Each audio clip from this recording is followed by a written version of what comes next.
Hi hello welcome to dynamic news. ఇక ఉత్తర తెలంగాణలో భారీ వర్షాలతో మెదక్ సంగారెడ్డి జిల్లాలు అతలాకుతలమవుతున్న సంగతి మనందరికీ తెలిసిందే. ఇక గతంలో ఎన్నడూ లేని విధంగా అంటే 50 సంవత్సరాలలో ఎప్పుడు లేనంత భారీ వర్షాలతో అక్కడ ప్రజలు అలాగే ఊర్లు అతలాకుతలమవుతున్న విషయం మనందరికీ తెలిసిందే. అయితే ఈ భారీ వర్షాలలో ఒక ప్రాజెక్టు మాత్రం వార్తలకి ఎక్కడం జరిగింది. అదే పోచారం ప్రాజెక్టు కట్టి 100 సంవత్సరాలు పూర్తయినా కానీ దాని కెపాసిటీకి మించి వరదలు వచ్చినా కానీ అది ఏమాత్రం చెక్కు చెదరకుండా నిలబడిపోయిందంటూ అక్కడి ప్రజలైతే చర్చించుకుంటున్నారు. ఒకసారి ఆ వార్తని మనమైతే చూసే ప్రయత్నం చేద్దాం. ఇక 100 ఏళ్ల ప్రాజెక్టు నిలబడ్డది, కెపాసిటీకి మించి రెట్టింపు వరద వచ్చిన చెక్కు చెదరని పోచారం అంటూ ఒక వార్త రావడం జరిగింది. ఇక సైడ్ వాల్ వద్ద ఏర్పడిన గుంతను పూడ్చిన అధికారులు, కొంచెం ఏదో లైట్గా సైడ్ వాల్ దగ్గర గుంత పడిందంట, ఆ గుంతని వెంటనే అధికారులు పూడ్చివేయడం కూడా జరిగిందని తెలుస్తుంది. అలాగే 70,000 క్యూసెక్కుల వరదను కూడా తట్టుకునేలా డిజైన్ చేశారట. అప్పట్లో 1.82 లక్షల క్యూసెక్కులు వచ్చినా ఆపిన ప్రాజెక్టు, నిజాం కాలంలో గేట్లు లేకుండానే ఈ ప్రాజెక్ట్ని అయితే నిర్మాణం చేశారట. అంటే 70,000 క్యూసెక్ల వరదను తట్టుకునేలా డిజైన్ చేస్తే 1.82 లక్షల క్యూసెక్ల వరద వచ్చినా కానీ ఆ ప్రాజెక్టుకి ఎటువంటి ఇబ్బంది లేకుండా తట్టుకుంది అంటూ కూడా అధికారులు అయితే చెప్పడం జరిగింది.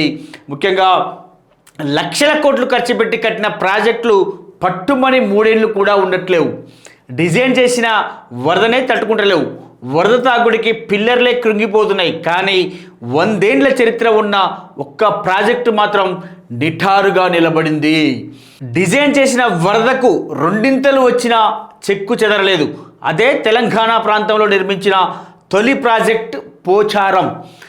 దీన్ని కామారెడ్డి జిల్లా నాగిరెడ్డిపేట మండలం పోచారంలో నిజాం కాలంలో నిర్మించారు. భారీ వర్షాలతో బుధవారం ఈ ప్రాజెక్టుకు వరద పోటెత్తింది.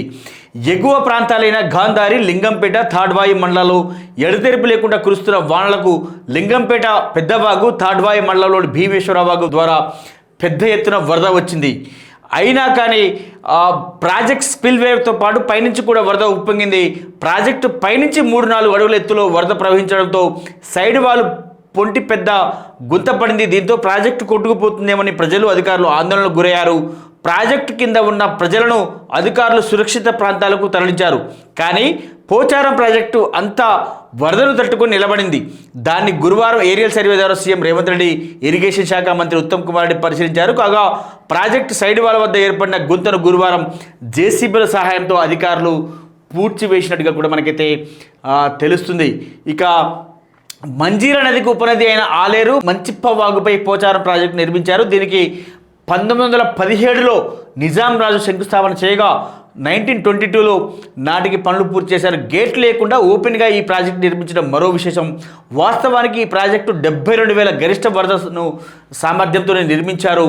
ఇప్పటి వరకు దానికి మించి ఆ ప్రాజెక్టుకి భారీ వరద వచ్చింది లేదు. కానీ బుధవారం ఈ ప్రాజెక్టుకి 182,000 క్యూసెక్కుల వరద వచ్చింది. అంటే రెండింతల మించి వరద వచ్చింది. అయినప్పటికీ ప్రాజెక్టు చెక్కు చెదరలేదు. దీన్ని బట్టి 103 ఏళ్ల క్రింద నిర్మించిన ఈ ప్రాజెక్టును ఎంత పటిష్టంగా నిర్మించారో అర్థం చేసుకోవచ్చు.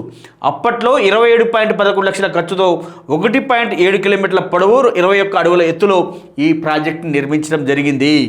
ఇక ఈ ప్రాజెక్టుల కింద ఉమ్మడి నిజామాబాద్, మెదక్ జిల్లాలోని 10,500 ఎకరాలకు సాగునీరు అందుతున్నది. ప్రాజెక్టు కింద ఏ బి జోన్లుగా 73 డిస్ట్రిబ్యూటర్లు ఉన్నాయి. ఏ జోన్ 48, బి జోన్ 49 నుంచి 73వ నెంబర్ డిస్ట్రిబ్యూటర్లు ఉన్నాయి అంటూ ఈ ప్రాజెక్టుకి సంబంధించిన ఒక వార్త అయితే మనకి రావడం జరిగింది.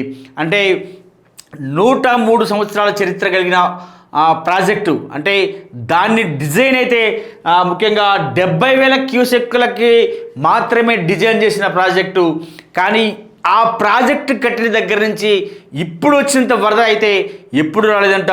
అంటే దాని డిజైన్కి మించి అదనంగా డబుల్ డిజిట్తో 182,000 క్యూసెక్లు వరద వచ్చినా కానీ ఆ ప్రాజెక్టు మాత్రం చెక్కు చెదరకుండా నిలిచిపోయి వార్తలకు ఎక్కింది.